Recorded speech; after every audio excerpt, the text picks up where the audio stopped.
السلام علیکم ورحمۃ اللہ وبرکاتہ۔ معزز سامعین کرام، 19واں پارہ اور خلاصہ قرآن کی 19ویں نشست۔ اللہ عز و جل ارشاد فرماتا ہے، آغاز ہوتا ہے وقال الذین لا یرجون لقاءنا لولا انزل علینا الملائکۃ او نری ربنا لقد استکبروا فی انفسہم وعتوا عتوا کبیرا۔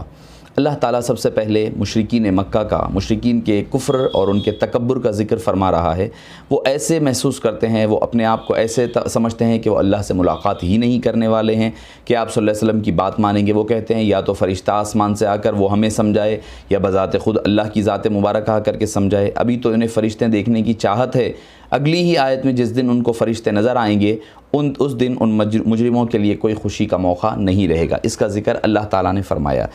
پھر اس کے بعد مشرکین کی جو حسرت و ندامت رہے گی، وَيَوْمَ يَعْضُ الظَّالِمُ عَلَى يَدَيْهِ يَقُولُ يَا لَيْتَنِي اتَّخَذْتُ مَعَ الرَّسُولِ سَبِيلًا يَا وَيْلَتَىٰ لَيْتَنِي لَمْ أَتَّخِذْ فُلَانًا خَلِيلًا۔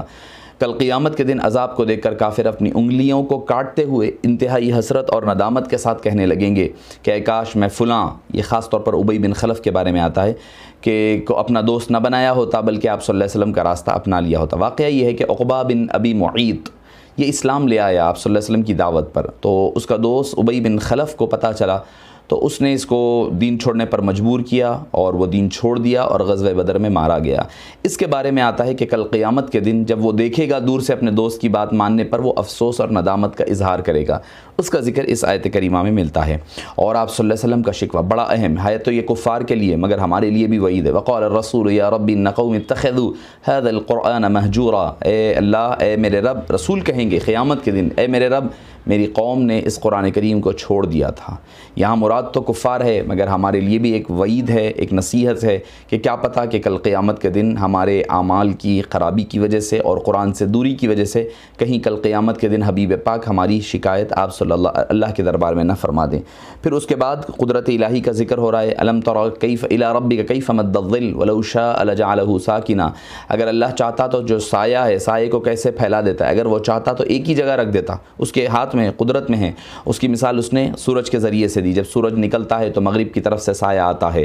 جب سورج زوال کی طرف وقت اوپر ہوتا ہے تو سایہ سمٹ جاتا ہے، جب پھر مغرب کی طرف بڑھتا ہے تو مشرق کی طرف اس کا سایہ چلے جاتا ہے۔ اللہ فرماتے ہیں کہ ہم پھر آہستہ آہستہ سایہ کو اسی کی طرف پلٹا دیتے ہیں، یعنی جب شام ہوتی ہے تو سایہ ختم ہو جاتا ہے۔ پھر اس کے بعد ذکر ہوا قل لا اسألکم علیہ من اجر الا من شاء یتخذ الی ربہ سبیلا۔ میں تمہیں دین کی بات بتاتا ہوں لیکن اس پر تم سے کوئی اجرت اور اجر نہیں مانگتا۔ اس پر علماء کرام کا اختلاف ہے کہ کیا دین کے کام کے لیے اجرت لی جا سکتی ہے، تو فرمایا کہ دین کے کام کے لیے تو اجرت اگر کوئی اس نیت سے کرتا ہے تو وہ نہیں لے سکتا۔ ہاں، اگر وہ اللہ کے لیے کر رہا ہے اور ساتھ ہی ساتھ اگر اس کو کوئی اجرت دے رہا ہے سواری خرچ وغیرہ کے طور پر، تو اس کا لینا درست ہوگا اور جائز ہوگا،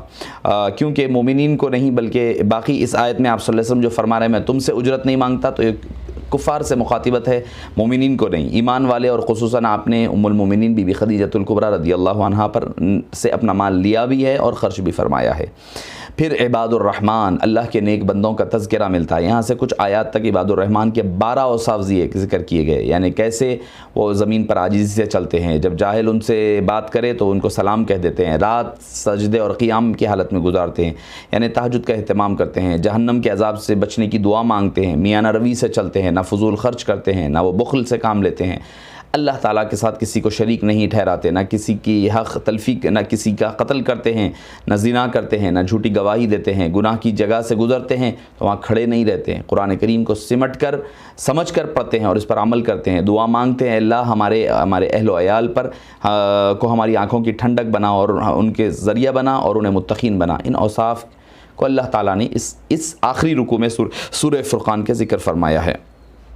اور اس کے بعد نتیجہ بیان کیا، اولئک یجزون الغرفۃ بما صبروا ویلقون فیہا تحیۃ وسلاما، کہ یہ ایسے اوصاف ہیں، اس کے نتیجہ بیان فرماتا ہے اللہ ان کو جنت کے بالا خانے عطا فرمائے گا، وہاں ان کا استقبال دعاؤں اور سلاموں کے ساتھ کیا جائے گا، وہ ان میں ہمیشہ رہیں گے اور رہنے کی بہترین جگہ ہوگی۔ اس کے بعد سورہ شعراء، شعراء کہا جاتا ہے، شعر کی جمع شعراء ہے، یعنی پوئٹس، شاعر کی جمع شعراء ہے، تو پوئٹس ہے۔ اس آیت کریمہ اس سورہ میں شاعروں کے بارے میں آخر سورہ کے اواخر میں ذکر ہوا، اس لیے اس سورہ کا نام الشعراء رکھا گیا ہے۔ اس میں آپ صلی اللہ علیہ وسلم کو پہلے تسلی دی گئی لعلک باخع نفسک الا یکونوا مؤمنین، اے حبیب اگر کوئی ایمان نہیں لاتے ہیں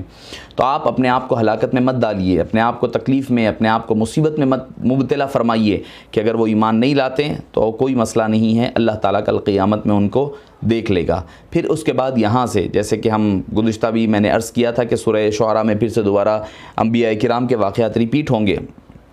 قوم موسیٰ، قوم نوح، قوم ہود، قوم صالح، قوم لوط، قوم شعیب، ان 7 قوموں کا اللہ تعالیٰ نے پھر سے دوبارہ تذکرہ فرما رہا ہے، اور مشرکین مکہ کو سمجھایا جا رہا ہے تمہارے پاس جو دلائل آ چکے ہیں ان میں غور و فکر کرو اور ایمان لے آؤ، مزید فرمائشی معجزات کا مطالبہ نہ کرو، کیونکہ فرمائشوں کا مطالبہ کرنا یہ پچھلی قوموں کی ہلاکت کا سب سے بڑا باعث بنا تھا۔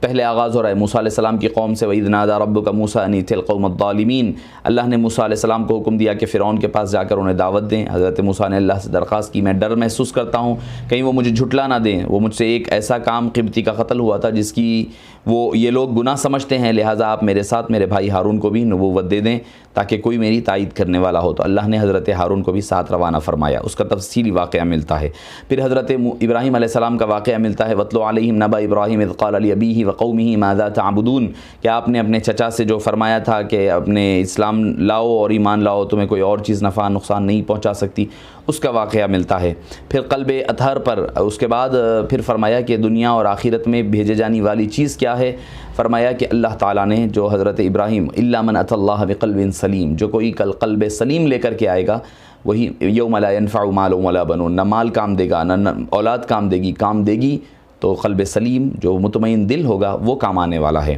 اس کے بعد پھر حضرت نوح علیہ السلام کا ذکر ہے، حضرت ہود کا ذکر ہے، حضرت صالح کا ذکر ہے، حضرت لوط کا، حضرت شعیب کا، سارے انبیاء کرام کے ذکر کے بعد حبیب پاک صلی اللہ علیہ وسلم کے نزول وحی کے مقام کو بیان کیا جا رہا ہے۔ اے جبریل امین آپ صلی اللہ علیہ وسلم کے قلب اطہر پر وحی لاتے۔ نبی اور امتی میں فرق کیا ہے؟ لوگ کہتے ہیں کہ برابر ہے۔ جب امتی سو جاتے ہیں تو ان کا دل اور آنکھ دونوں سو جاتے ہیں، جب نبی سوتے ہیں تو ان کی آنکھ سوتی ہے، دل بیدار رہتا ہے، جیسا کہ بخاری شریف میں ہے، اور وہی دل مبارک پر آتی تھی، اس لیے آپ صلی اللہ علیہ وسلم بیدار ہوں۔ آپ صلی اللہ علیہ وسلم جبریل آئیں تب بھی وہی ہے، حضرت آپ صلی اللہ علیہ وسلم سو جائیں اور خواب دیکھیں تب بھی وہی ہے، وہی کی اوصاف کا تذکرہ ملتا ہے۔ پھر مشرکین مکہ کی تردید، یعنی مشرکین کہتے تھے آپ صلی اللہ علیہ وسلم شاعر ہیں، والشعراء یتبعهم الغاوون الم تر انہم فی کل واد یہیمون، اور قرآن کریم شاعری کی کتاب ہے، ان کی آیات میں اللہ تعالیٰ نے شعراء کی مذمت فرمائی۔ شعراء کے پیچھے گمراہ لوگ چلتے ہیں اور اکثر شاعر بس خیالی پلاؤ خیالی وادیوں میں بھٹکتے ہیں اور ایسی باتیں کہتے ہیں جو حقیقت سے دور ہوتی ہے، یعنی شاعری ایک تخیلاتی یعنی امیجنری چیز ہوتی ہے جس کا بسا اوقات حقیقت سے کوئی تعلق نہیں ہوتا۔ ہاں البتہ اہل ایمان اور عمل صالح والے وہ شعراء ہیں جو اشعار میں خلاف شرع بات نہیں کرتے بلکہ دین اور ملت اور مذہب کی بات کرتے ہیں، وہ اس سے ایگزمپٹڈ ہے اور مستثنیٰ ہے، جیسے شاعر رسول حضرت حسان بن ثابت، کعب بن زہیر، حضرت علی، کئی اور شعراء کرام ہمیں ملتے ہیں۔ اس کے بعد سورہ نمل کا آغاز ہوتا ہے۔ نمل کہا جاتا ہے چیونٹی کو، اس کی آیت نمبر 18 میں 18 ورس میں اللہ تعالیٰ نے چیونٹی کا ذکر فرمایا ہے، اس لیے اس کا نام النمل رکھا گیا۔ اس سورے میں بھی اسلام کی بنیادی عقائد اور قیامت کا ذکر ملتا ہے، حضرت سلیمان کی بادشاہت اور دولت کا ذکر ملتا ہے، ملکہ بلقیس کا تذکرہ ملتا ہے، تذکیر بھی ایام اللہ کے ضمن میں مختصراً سابقہ امتوں کا واقعات ملا کرتے ہیں۔ آغاز ہوتا ہے حضرت موسیٰ علیہ السلام کے قصے سے، مدین سے واپسی تشریف لا رہے ہیں، جیسا کہ آپ نے کل ہماری گفتگو میں سنا ہے، آپ کے گھر والے بھی ساتھ تھے، سردی تھی اس لیے حضرت موسیٰ کو آگ کی ضرورت محسوس ہوئی، قریب میں آگ نہیں تھی، کوہ طور میں آگ ملی وغیرہ، آپ نے یہ تفصیلات گزشتہ آپ نے سماعت فرمائی ہے۔ پھر اس کے بعد فرمایا وَوَرِثَ سُلَيْمَانُ داود، سلیمان جو ہے حضرت داؤد کی وراثت کے وارث بنے۔ تو وراثت ملنے سے مراد یہاں پر مال کی وراثت نہیں ہے بلکہ نبوت کی وراثت ہے، کیونکہ حضرت داؤد علیہ السلام کے ایک ہی بیٹے نہیں تھے حضرت سلیمان، بلکہ آپ کے 19 بیٹے تھے، لیکن وراثت ایک ہی بیٹے کو ملنا یہ تو خلاف شرع ہے۔ ملنا تو وراثت مالی ہوتی تو ساروں کو ملنا چاہیے تھا، چونکہ انبیاء کرام انبیاء کون ہوتے ہیں، وہ مال وارث وراثت میں نہیں چھوڑتے، جو کچھ چھوڑتے ہیں وہ صدقہ بن جایا کرتا ہے، تو اس سے مراد وراثت نبوت ہے۔ مؤمنین کرام، اللہ تعالیٰ نے حضرت سلیمان علیہ السلام کو جو مختلف قسم کی بادشاہت عطا فرمائی اس کا بھی تذکرہ ملتا ہے۔ وَحُشِرَ لِسُلَيْمَانَ جُنُودُهُ مِنَ الْجِنِّ وَالْإِنسِ وَالطَّيْرِ فَهُمْ يُوزَعُونَ، کہ اللہ تعالیٰ نے یہاں بتانا مقصود ہے جنات، جانور، پرند چرند سب اللہ تعالیٰ نے ان کو اس کے قبضہ اور قدرت عطا فرمائی تھی، نظم اور ضبط کو برقرار رکھنے کے لیے کافی انتظام اور اہتمام ہوا کرتا تھا۔ چونٹی کا واقعے کا ذکر ہے کہ حضرت سلیمان اور آپ کا لشکر ایک وادی سے گزر رہے تھے، چونٹیوں کی وادی سے، جس میں ایک چونٹی نے دوسری چونٹیوں کو بلوں میں جانے کا حکم دیا کہ کہیں ایسا نہ ہو کہ حضرت سلیمان کا لشکر تمہیں بے خبری میں رون نہ ڈالے۔ پھر پرندوں کی حضرت سلیمان کے دربار میں حاضری اور ان کا تذکرہ کہ وہ بات کرتے، جیسے کہ ہدہد کا ذکر ملتا ہے، آپ نے اپنے ایک پرندے ہدہد کو نہیں پایا، پوچھا کہاں ہیں تو کوئی واضح دلیل نہیں ملی، کہ کوئی نے بتایا نہیں پتہ ہے، تو کہنے لگے اگر بغیر کوئی عذر کے وہ گیا ہے تو میں اسے سخت سزا دوں گا۔ کچھ دیر بعد ہدہد حاضر ہوا اور اس نے ملکہ سبا کے متعلق بتایا، وہاں ایک عورت ہے جو لوگوں پر حکمرانی کر رہی ہے، وہ اللہ کو چھوڑ کر سورج کی پوجا پاٹ کر رہی ہے، اور اس عورت کا ایک شاندار تخت بھی ہے۔ حضرت سلیمان نے کہا اگر یہ بات غلط ہے، آپ نے پھر خط لکھا اذهب بکتابی ھذا فالقه علی الیہم ثم تول عنہم فانظر ماذا یرجعون، ابھی پتہ چل جاتا ہے کہ تم سچ کہہ رہے ہو یا جھوٹ۔ حضرت سلیمان نے اسے خط لکھ کر دیا، یہ خط پہنچا کر دیکھو کہ وہ کیا جواب دیتے ہیں۔ آپ نے خط شروع کیا، اللہ کے نام سے جو بے حد مہربان نہایت رحم فرمانے والا ہے، میرے مقابلے میں سرکشی نہ کرو اور میرے پاس تابع دار بن کر کے آ جاؤ۔ ملکہ بلقیس نے اپنے درباریوں سے کہا میرے پاس ایک باوقار خط ڈالا گیا ہے، یہ خط سلیمان کی طرف سے آیا ہے اور اللہ تعالیٰ کے نام سے شروع ہے، مجھے فیصلہ کن مشورہ دو۔ انہوں نے کہا ہم طاقتور ہیں اور ڈٹ کر مقابلہ کریں گے، آپ کیا حکم دیتی ہیں؟ پھر آگے ذکر ہے کہ ملکہ سبا نے تحائف اور ہدایہ بھیج کر کے جانچنا چاہا کہ یہ بات کیا مال و دولت کے ذریعے سے چاہ رہے ہیں کہ حضرت سلیمان، جب آپ نے اس کا انکار کر دیا، لینے سے واپس کر دیا، تو پھر ہم ایسا لشکر، آپ نے فرمایا کہ حضرت سلیمان نے ملکہ بلقیس کے آنے سے پہلے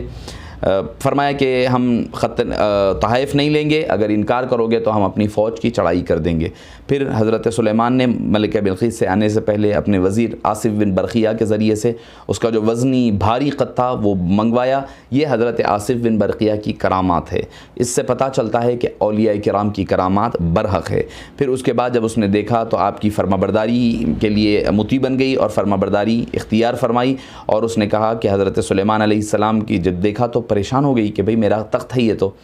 تخت کو تھوڑے چینجز کر دیے تھے، اور نیچے ایلیوشن کے ذریعے سے اس نے سارا چینج، یعنی پانی نظر آ رہا ہے، جب پیر رکھو تو اوپر کانچ کی گلاس ہے، نیچے مچھلیاں بہہ رہی ہے، اس قدر خوبصورت منظر وہ دیکھ کر متاثر ہو گئی، کہنے لگی اس قدر آپ ہی خدا؟ آپ نے فرمایا کہ نہیں، یہ میں خدا کا ایک نبی ہوں، جس خدا نے مجھے یہ طاقت دی ہے اس کا یہ عالم ہے، تو اس خدا کا عالم کیا ہوگا آپ خود اندازہ لگائیے۔ بہرحال اس نے اسلام قبول کیا اور انتہائی خوبصورت انداز میں اس پارے کا اختتام ہو رہا ہے۔ قل الحمد للہ وسلام علی عبادہ الذین اصطفی اللہ خیر اما یشرکون۔ گزشتہ آیات میں انبیاء سابقین کے واقعات اور قصص کو بیان فرمایا، اب پارے کے آخر میں خطبے کے آداب، یعنی اللہ کی حمد و ثنا، منتخب بندوں پر سلام بیان کرنے کے ساتھ ساتھ اللہ تعالیٰ کی توحید بیان کی گئی۔ کیا اللہ تعالیٰ بہتر ہے یا وہ جن کی وہ پرستش اور عبادت کرتے ہیں، جس کو وہ شریک کرتے ہیں، شریک ٹھہرایا کرتے ہیں؟ اس پر یہاں پر 19ویں پارے کا اختتام عمل میں آتا ہے۔ السلام علیکم ورحمۃ اللہ وبرکاتہ۔